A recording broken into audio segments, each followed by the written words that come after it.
AI agents are everywhere, automating tasks and making decisions at machine speed. But agents make mistakes. Just one rogue agent can do big damage before you even notice. Rubrik Agent Cloud is the only platform that helps you monitor agents, set guardrails, and rewind mistakes, so you can unleash agents, not risk. Accelerate your AI transformation at Rubrik.com. That's RUBRIK.com. How can we rise up, get our voices heard, and advocate in the most professional way or the best way to find a positive change in this system that even the policymakers are really not wanting to address? I mean, it goes back to looking at the why, not the what. Welcome back to the Two Promises podcast. Let's dive right into another exciting adventure with BD and crew as he pursues his new passion of one day finding the most epic bourbon. The Two Promises team send their special thanks to Hobie and the Huckleberries for their masterful theme music. So grab a glass, relax, and enjoy responsibly.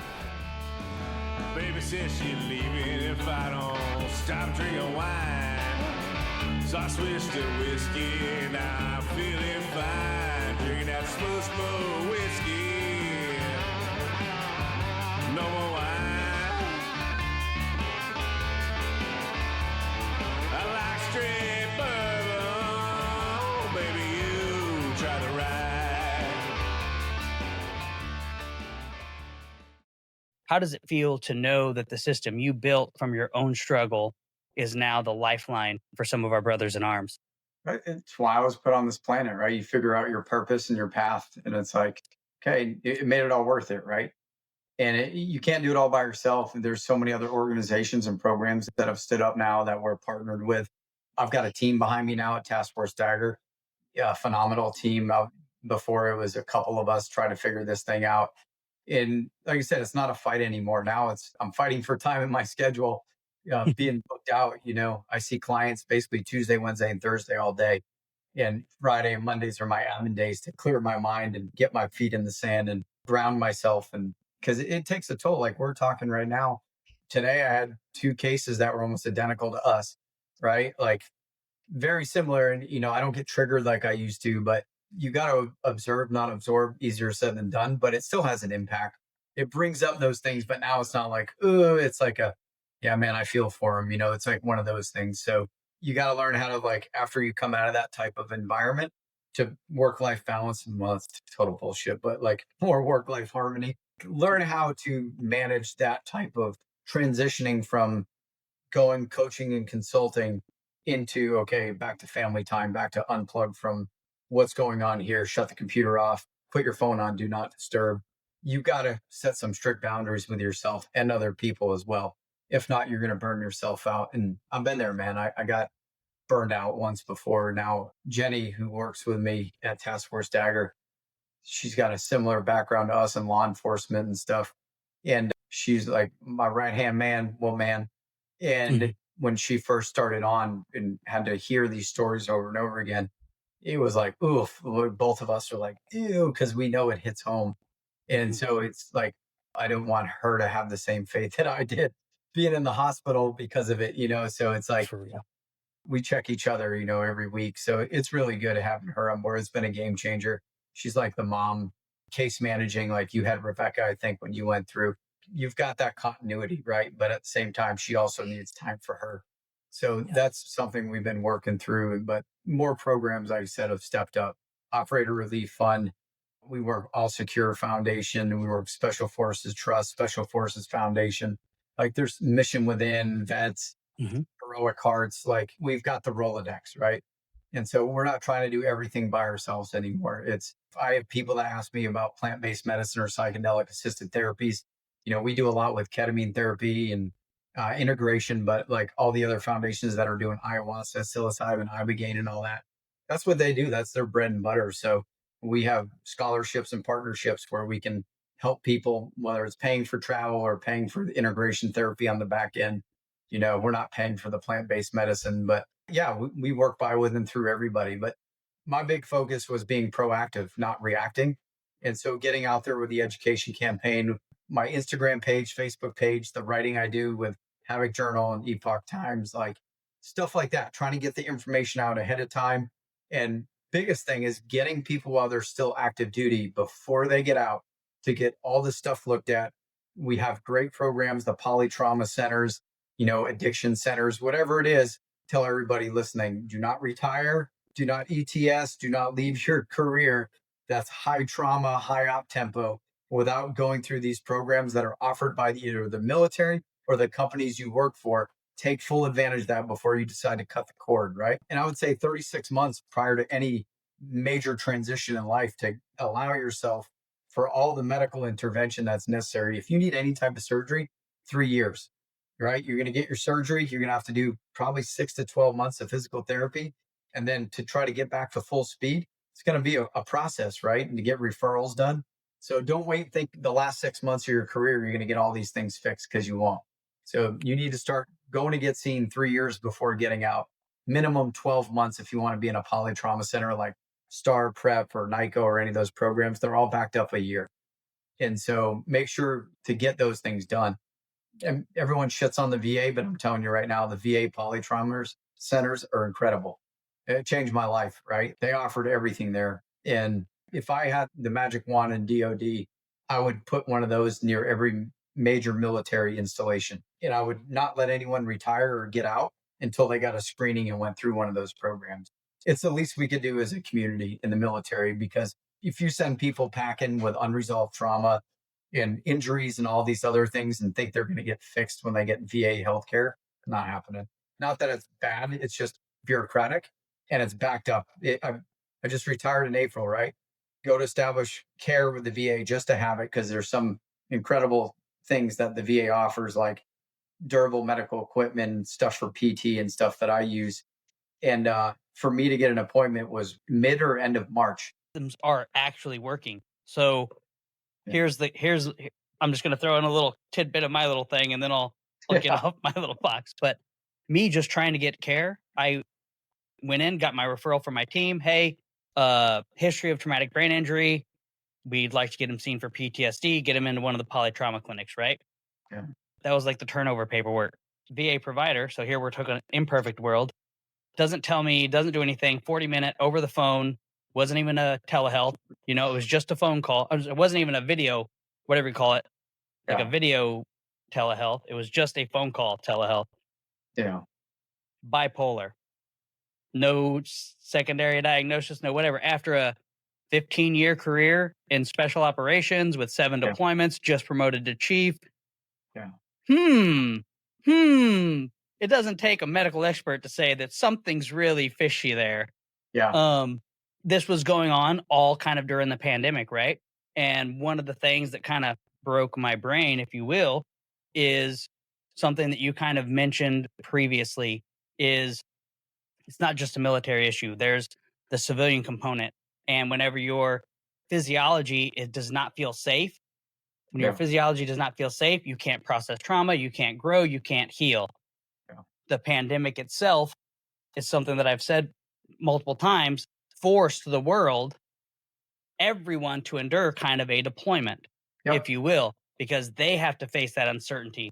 They're afraid of death. Even though the statistics are showing you're actually very safe, the media pumped so much fear that everybody kind of went through the psychological cycle of a deployment at the same time.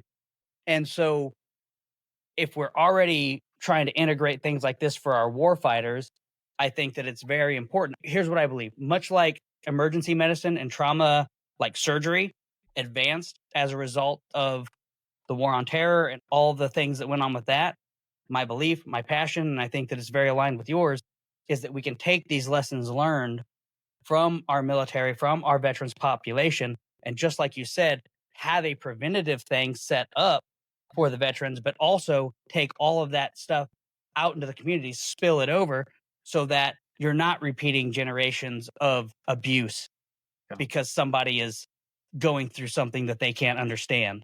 So I guess my question is, because I even brought this up to Congressman Boss. Yeah.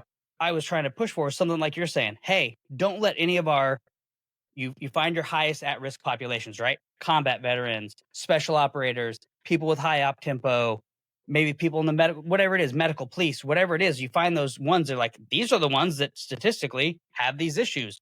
Yeah. Let's put them into a transition program that does allow for that medical pre-screening, that does give them the ability, because they already have like a TAPS or whatever you want to call it. But how do we integrate the medical side? I know you've kind of like probably dove into this, but do you have what's your view? You've probably got a macro perspective. Oh, funny you say that because I started a program like that, ran it for 4 years called META. It's medical education, education services, transition service, and advocacy. And exactly 36 months out from transitioning out, you went through this program. We talked about everything we've talked about today. Not only that, I do my workshop with explain the health effects of the operational environment, operator syndrome type stuff, right? And then I back feed that with all the providers and programs that are required to address all the issues we brought up, right? So having a nurse case manager there, the VA benefits people, the TAPS people, the behavior health, the chaplain service, military family life counselors. So we pull the scab back on a lot of these things we talked about, and then we provide the resources and they're enrolling in those programs that day, right? The nurse case manager would be there every single day and make appointments with people, get them in, get their history, their timeline, and then write all the referrals to all these programs. So this was being done for all SOF on Fort Bragg, right? And I did it for 4 years. And That's it's awesome. funny you say it because I started right when the pandemic kicked off. And it was another one of those programs where that came to me in a vision and a dream. I was like, hey, man, I need to do this for people before I get out. And my command sergeant major is like, just came out of nowhere. I was like, hey, dude, I know you do a ton of stuff for Task Force Dagger. He's like, can you do something to help the guys out, like getting out? And I'm like, funny you say that. I was like, yeah. I was like, when do you need it by, you know? And the next day I handed him 5 pieces of paper with my whole layout of the program. He's like, are you fucking with me right now? I was like, where'd you get this from? I was like, it was my retirement plan, right? And so I was able to do that. That was like a proper exit for me getting out. But I have that program that it's a proven model. It's effective. I ran it with a staff of 1 with a budget of 0, and it's repeatable. And I had the top people with me are like, dude, I wish we could do this. And like, it's way more effective than what we're doing. We're checking boxes. And just so you know that, you know why the TAP program was stood up? No. All right. It wasn't because they cared so much about people getting out of the military. It was literally to get people off unemployment because it was costing the government so much money. Fun fact. All right. Right. So, Yeah. all right. So, and that program's geared toward like the E1 through the E5. Mhm. It's not geared for people who've been in that are E7 and above or friggin' O5 and above, right? Like, we have different qualifications and things. Most of our people know what they're going to do when they get out, right? Clear mission, purpose, focus, and identity. But it's funny you say that. I mean, I've got a model that works and it should be implemented across every unit, not just special operations and not just military, any career field where you work high stress, high op tempo, first responders, medical professionals, lawyers, doctors. It applies to everybody. When I'll go back to the beginning when I was talking about if you grow up in chaos, if you grow up in high stress, high threat environment, uncertainty, unpredictability, scarcity, if you're wired for stress at a young age, you're going to find yourself in a career that's just as chaotic, right? Because it's the familiar hell, you're adapted to it. Mhm. But when you come out of that environment and things slow down, that's where you're going to have the problems, right? That's where we see police, firemen, military, people who work with battered That's right. children and abused children. That's when all those thoughts in that Pandora's box, the jack in the box, the lid blows off, all that unprocessed shit comes out because they've been compartmentalizing for so long. There's a reason why suicides were higher like the first 120 days of retirement or separation, right? Because you had all those distractions before and then you come back and all of a sudden you're head on with all your stuff. Yeah. And we know this, right? Like, why are we playing dumb with this still now? Like, every police, fire department, hospital, wherever it is, should have a program that helps you do all the shit that we did in SOF and helps you with that. Hey, man, like, think about this for trauma. I'm going to use this, right? Think of law enforcement and first responders, EMTs and stuff. The trauma they see is 10 times worse than we ever saw in combat. We knew what we were getting into. We signed up for it. We trained for it. Doesn't make it any better. But you know what? First responders and EMTs, they don't get the stress inoculation training like we do. They go from watching little kids mutilated by dogs and lawnmowers and people shot and stabbed and raped and murdered to the dinner table in 30 minutes. Tell me we had it bad in the military, right? No. For real. And there's no type of training preparation or anything on the back end. Oh, tell someone if you need help. Yeah, right. Go to any fire department and say, hey, I'm broken. I'm having nightmares. No fireman's ever going to say that, right? It's just like us in the military. You suck it up. You compartmentalize, suffer in silence. It's what you joined up for. You better fucking do it, right? Like, it's the same type of environment. But there's a reason why dudes kill themselves, because they feel like they're a burden to anyone else. They feel like they can't recover from their situation, and they're not as good as they used to be, and they have no purpose for living. Couple that with the top 3 medical conditions that are associated with suicide, TBI being number 1, sleep deprivation number 2, insomnia, and chronic or terminal illness number 3, or pain. Check, check, check. Right. Well, any of those career fields, professional sports, military, first responders, all those things, right? It's all the same shit. It goes back to lifestyle and environment. And if we know those things cause all those issues, why aren't we getting out ahead of this and saying, hey, look, guys, you chose this profession. It's not like no one's going to be a fireman because they know the risk of cancer is going to be higher. Oh, everyone knows the inherent risk of breathing in toxins, right? Like you go into being a fireman or a policeman knowing that these hazards are there. Same in the military.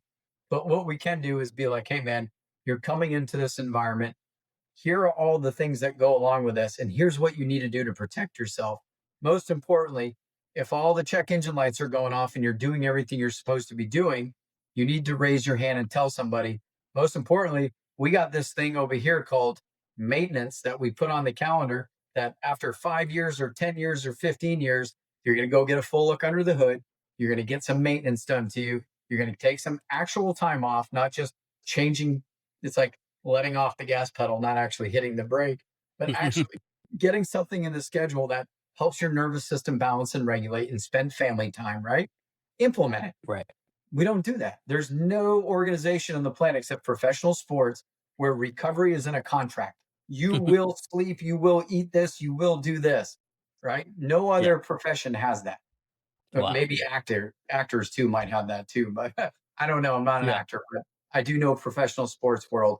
And if you don't get paid if you're broken, right? So, and if you don't show up on the field and win games, the owners don't get paid, right? So there's incentive to maintain yourself there. Not in the military yet. So we need to get there, man. That's my point on all that. Yeah, I dig it. I mean, those are another reason I was so excited about this interview and being able to chat with you, is because those are my 2 passions moving forward.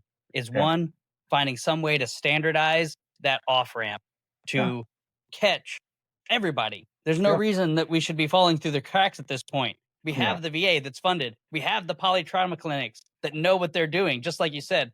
But sometimes people fall through. Sometimes the situation, the system, the funnel doesn't work the way it's supposed to. Got it. Check. But let's standardize something so that we can reduce that for 1. And then for 2, I just kind of want to ask, from your perspective, you've worked with tons of cases like this, distill this down into a call to action for the person that's listening right now, who does feel broken, who feels dismissed, who feels like they're lost in the medical system, that they're failed by the system, they're feeling betrayed. What's the first step that they can take to take ownership of their own health the way an operator would? You got to learn that you have to invest in yourself, right? You'll spend $400,000 in a house, $100,000 in a truck, 150 grand on a boat. But when it comes to eating clean and healthy and buying supplements and doing all those things, you're like, oh, it's too expensive. I can't do that. You only get one of these. There's no DXing this thing. You can't buy a new one, right? If you don't understand the value of why operating and maintaining this thing correctly, right? Think about a car. What determines the lifespan of a car, a vehicle? The miles that you put onto it, or engine hours? How it's operated, how it's maintained, and the environment that it operates and lives in, right? Yeah. Okay. Think about us the same way, right? What type of environment are we operating in? What are we doing for preventative maintenance? And what are we doing, right? Like, think of a rusty car, getting the salt off the car. How are we taking care of ourselves, right? Like, it's that simple. And if you can look at yourself like your vehicle, your house, or anything else, maintain yourself the same way. 1. 2 is we need to go into proactive preventative medicine, which is performance, lifestyle, or functional medicine that actually prioritizes health, not managing diseases, right? There's healthcare, then there's disease care. So I understand why trauma and medicine has its role, not trashing it, but I'm saying we have to do more health and wellness. Health, right? There's a difference between health and wellness. Health is the status of being healthy, homeostasis. Wellness is the practice of maintaining health, right? So if you want health, you have to practice maintaining it. And that's where we're not teaching people how to do it. That's the operator manual, right? And so where in your military career or your firefighter career, your police career, do you get taught to operate, maintain, and identify and correct malfunctions in yourself? Zero, right? That information usually becomes available after you have a drinking problem, after you have a divorce, after you've gotten in some type of trouble, then you get the resources, right? It's not front loaded. So my transition program was also an onboarding program. And so every organization should have an onboarding program that shows them all of these things and teaches them about all the resources to utilize. Because if you don't have the what's in it for me, why does it matter, little Simon Sinek there, then it goes in one ear and out the other. If they don't have the buy-in, it's fucking worthless, dude. Like knowledge is not power, it's potential power. It's only power when you implement the knowledge, right? And so that's where we fail as an organization to the why. Like I went on post today, I had a doctor's appointment, right? To go get a little snack before my doctor's appointment, I walked into the commissary, the PX. The first thing I see is alcohol, dip, every processed food you could fucking find. And you wonder why everyone in the military, like 70% of the dudes are overweight and can't make tape, right?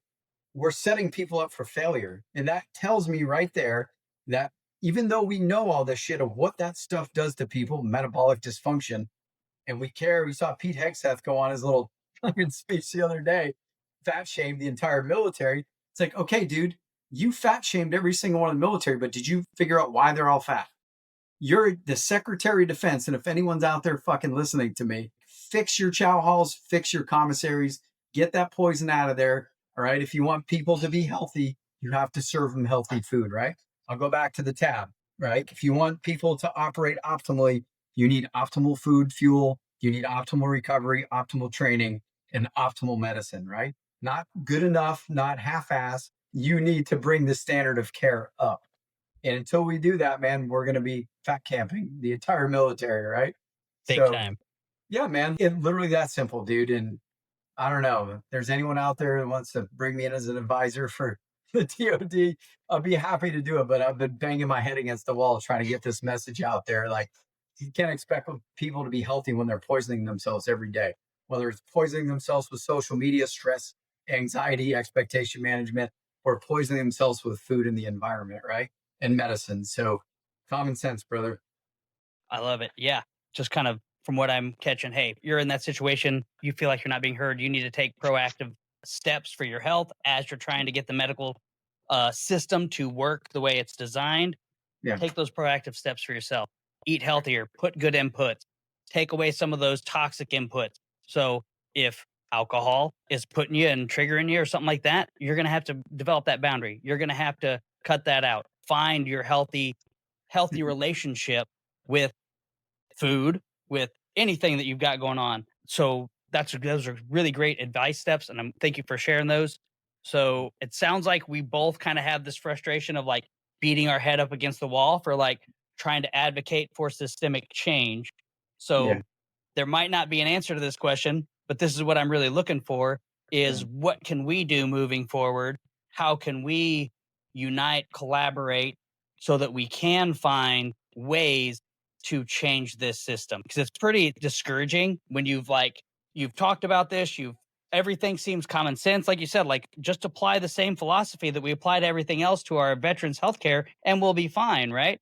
But then you talk to the chairman of the VA Oversight Committee and he completely blows you off. And his biggest response is, well, it's better than it used to be. No, the marketing is better than it used to be. Your image is better than it used to be. But the functional help is no different. So from those standpoints, how can we, as a community, as people who've been there, how can we rise up, get our voices heard, and advocate in the most professional way or the best way to find a positive change in this system that even the policymakers are really not wanting to address? I mean, it goes back to looking at the why, not the what. The what's the problem, the why is this happening, right? We fail. Government, we're shut down right now, right? Why are we shut down? I'm not even getting into that one, but why are people killing themselves? Why are people getting cancer? Why are people overweight? Why are people depressed? Go to that, right? And it goes back to the lifestyle and environment. Right now, there's a form of medicine out there that literally focuses on lifestyle and environment. It's called functional medicine. They look at the why, not the what.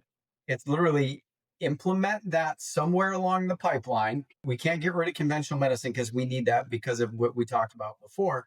But there's a sequence in an order of what to use and when, right? So if people can stop going to the doctor and focusing on the what is the disease or the dysfunction. Why is this happening to me? Is it stress related? Is it toxins? Is it food? Is it relationships? Is it finances? All of the things, right? That's stress. Okay, if we know that over 90% of doctors' visits are stress related and stress is part of your lifestyle and your environment, why wouldn't we embrace a form of medicine that focuses on lifestyle and environment? That's simple, dude.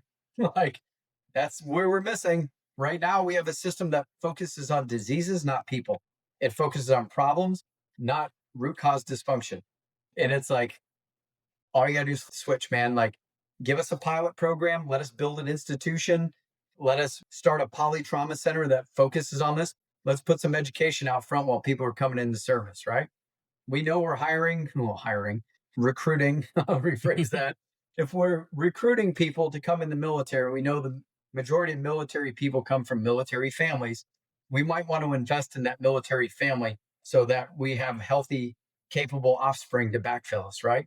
Until AI and machines fully take over, we've got a readiness problem on our hands that's not getting better. It's exponentially getting worse. Obesity rates, autism rates, autoimmune conditions, allergies, they're skyrocketing. They're not going down. Cancer, skyrocketing. Mortality has decreased because of better care, but cancer rates are skyrocketing in young people, right? So we can't say what we're doing is working. It's not. We got to change direction. What's the definition of insanity? Doing the same thing over and over and expecting different results. It's not working, dude. We got to change the system of medicine to look at root cause dysfunction, right? That's it. That's my solution. Like, go there. Go to the why, not the what. That's awesome. I love it. So this is a very monumental task, and thank you for carrying this burden for so many years. Thank you for recognizing me whenever I had the issue and getting me plugged in to a better path. So how can our listeners support this mission, Task Force Dagger Foundation, and help you change the future of healthcare, not just for our service members, but our communities beyond there? Yeah, man. I mean, www.taskforcedagger.org. You can donate through there. It's not just money. We need things, right? Like travel and lodging, if people own businesses or corporate sponsors, anything to help facilitate our mission, whether it's other medical programs or medical supply companies or anybody in the community that wants to make an impact, or if you have new technology or anything, reach out to us. The biggest thing is force multipliers, right? We educate. If you want us to come educate anybody, whether it's a football team or a Fortune 500 company, everything we talked about applies to everybody, not just military people. And we're geared to that, man. And that money goes to the foundation. If you want to bring us in to do a workshop, that consider it a donation, right? But it goes back to force multiplying. That was my primary goal, was to do the SF thing, right? Teach other people how to solve their own problems. And I can't do it myself, right? So everyone that comes through our program becomes the next ambassador. They become the next spokesperson, the next advocate to help the next person in. That's invaluable, man. That's mission accomplished, right? So keep doing what you're doing, brother. I'm glad you got to us. You know what I mean? The proof is in the patient, right? So it's repeatable, man. We didn't do any magic voodoo pseudoscience shit on you. It's looking for root cause dysfunction and addressing it. So, yeah, man. Awesome. Thank you so much again. I really appreciate you sharing your story with us, sharing us all these tips, and for coming on the show and just being here and doing everything that you do. Thank you so much, brother. Appreciate it, man. Have a good one. You too. Later. Right. I am so thankful for Geoff and the many people like him out there doing the work every day to take care of people and make sure that they're getting access to the resources that they deserve and need. So let's pour one out for this week's Debriefing Cocktails, where we distill the essential life-saving lessons from that conversation and give you a clear action plan.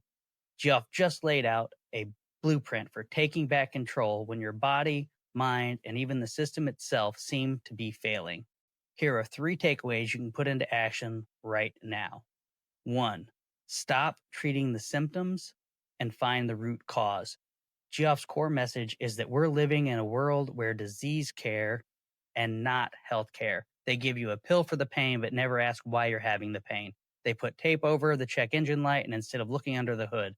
So your challenge for this week, pick one reoccurring issue in your life, whether it's fatigue, anxiety, brain fog, chronic pain, whatever it might be.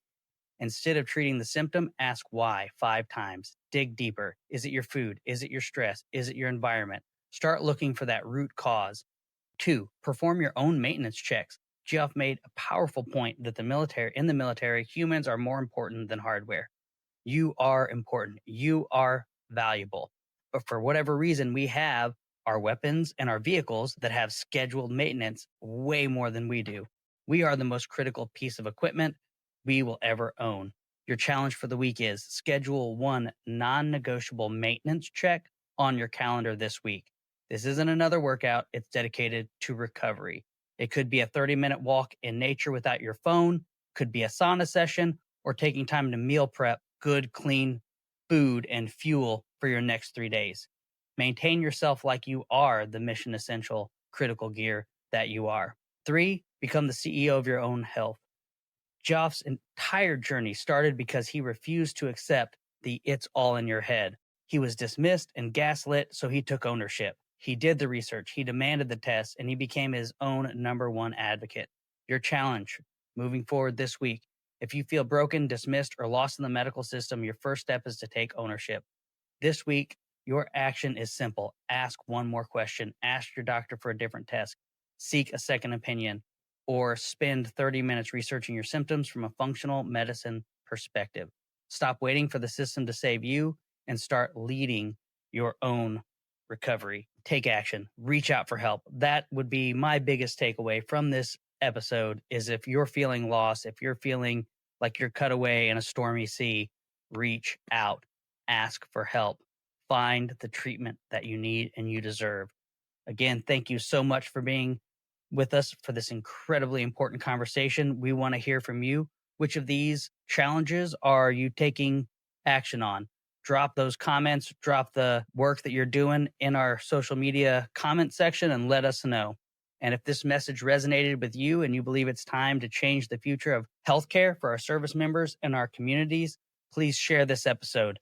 Like, follow, and subscribe so that you never miss these vital conversations. And that helps us together collectively change that status quo in mental health care for our communities. Have a great week, y'all. Thank you for joining us today on this curious roller coaster of life. If this is your stop, please exit peacefully. Enjoy the rest of your day. If you're ready for another one, just push play. Just a final note before you go, thank you, and thank you for feeling. The distillation and aging process is different for everyone. I'm not quite sure what you're ready for. Sip slowly and enjoy responsibly. Baby says she's leaving if I don't stop drinking wine. So I switched to whiskey and I'm feeling fine. Drinking that smooth whiskey. No more wine.